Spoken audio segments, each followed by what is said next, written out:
Hiya, I'm Jasper, and welcome to your video review for The Creator. It's a movie starring John David Washington, aka Denzel Washington's son, and oh my god, does he sound like Denzel Washington sometimes, which is a good thing because Denzel Washington is always a win, and his son is clearly a fantastic actor. Anywho, as always, I'm going to give you the good, the bad, and the furry. To start off with the furry, there's some dogs in this, and then if you're a synth fan, like robot fan, then there's lots of that. So moving on to the good and the bad. So I'm going to start off with the good for this. So the good is John David Washington. He is a fantastic actor. While I wasn't the biggest fan of the movie Tenet because it just kind of confused, like I understood what it was going for, but some of the execution and some of the things, but like he was a fantastic actor in it. And so everything that I've seen him in, he is phenomenal in. And once again, he definitely knocks it out of the park here. I believed every second of it. It also has Ken Watanabe for a little bit in this, and he is fantastic as always. So the acting in this movie is phenomenal. It also has, I think she's the chick from The Eternals, but whatever. So that is awesome. And then the sound design is, or mixing, whatever you want to call it, that is just superb. Because every time there's an explosion that you're supposed to like feel the impact of, you feel the impact of that explosion. So they do it in such a good way to emphasize the impact that that explosion is having. But you are still able to hear and understand the dialogue because it's not overpowered or way too low so you can't hear it, and then all of a sudden big explosion happens and just blasts through your eardrums. And the music didn't overpower things. The music wasn't terribly memorable. It wasn't bad at all by any means. It didn't have like, it's not like Avatar or Lord of the Rings where you're like remembering the music for it. At least I wasn't. So I thought that was really good. And then what I really appreciated was that they had a lot of exterior, like on location type of shooting.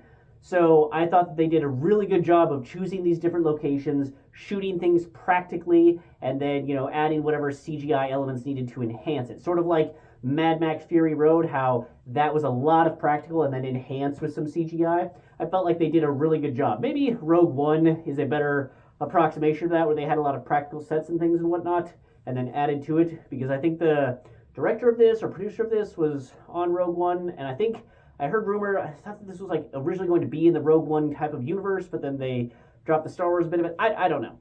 But yeah, how they executed things was really, really good. And like I said, all the practical things were done, and then all the CGI, there was not a single moment. And this does have some CGI heavy things. So there wasn't a single moment that I recalled watching this that I was like, oh, that's fake, or that doesn't have the right weight to it, or anything else like that. So that is a huge win. But I have a lot of problems with this movie. So this movie is kind of an amalgamation of Final Fantasy, The Spirits Within, Chappie, District 9, Children of Men, iRobot, and then every movie ever where the main character has to protect a thing or a helpless/helpful person. That's this movie. This movie doesn't break any new grounds with that, and so it takes the Godstrike canon from Final Fantasy. It has kind of the robot feelings from Chappie, the robot design from like Chappie/District 9, the Children of Men thing where you have to save the thing to save the world, and the iRobot where like, oh, you just have to do this one thing and then you can fix all your problems. That's great. So yeah.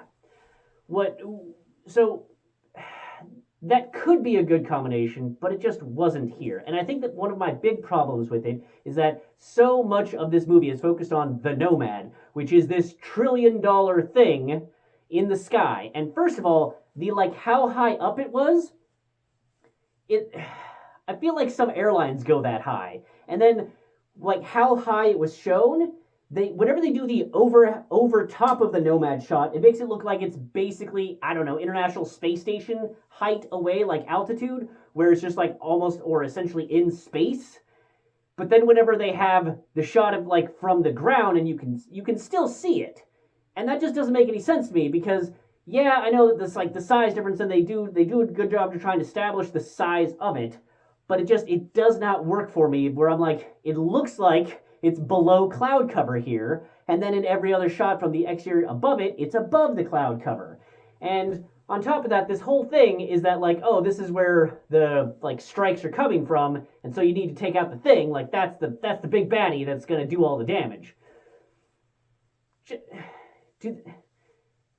There's surface to air missiles and ballistic missiles and other aircraft, and they even establish, and this is minor spoilery, but like they establish at some point in this that there is like commercial travel that goes up to that altitude regularly. So those things can also run into your $1 trillion thing because as evidenced through just various things that occur in this movie, that again, I'm not going to get into spoiler territory, but through things that occur in this movie, it clearly doesn't have any sort of defensive weapons that can engage things that aren't like, it just does air to ground and that's it. So I don't understand how this thing hasn't been blown out of the sky already.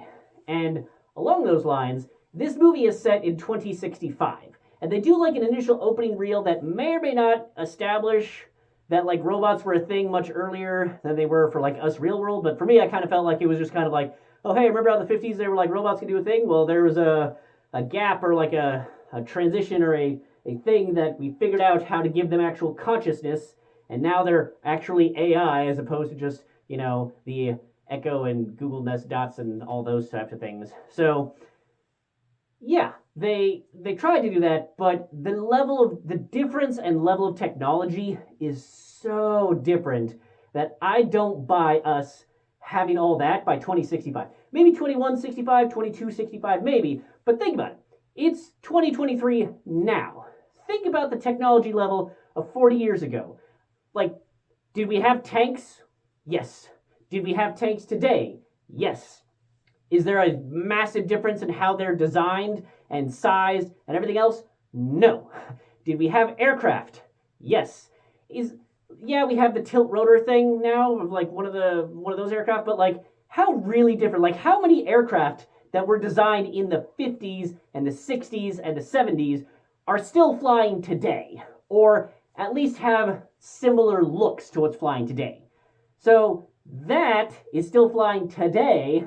I don't buy us completely changing everything with how things operate in this next 40 years. That would be nice, but no, I don't buy it. And that's the problem with so much of this movie, is that there are so many instances of things that I don't buy that it just took me out of the action and of the realism. Because there's things where like there's even a scene where somebody is like, they're trying to establish that this one thing is unique, but they just like have somebody who just looks like they have normal eyes, and they just like, wow, this is really different.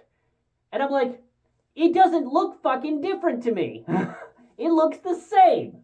I don't understand how you're coming to that conclusion, and you aren't displaying anything on like a computer screen or display screen, or have any type of like, even just a Star Trek light up wand thing to be like, yes, the readings on here are crazy, this thing is so unique. They don't do any of that. It's just a dude like, yeah, that's really different. Okay, I guess I'll just take your fucking word for it, because you're not showing me visually how. So, yeah. Also, I think her name is Allison Janney. She's from The West Wing. She's a badass motherfucker in this. She does a fantastic job. I liked her in The West Wing. I didn't watch a whole lot of The West Wing, to be honest with you, but I've seen a couple of episodes here and there. And I always thought she was a BAMF, and in this one, she is a total BAMF.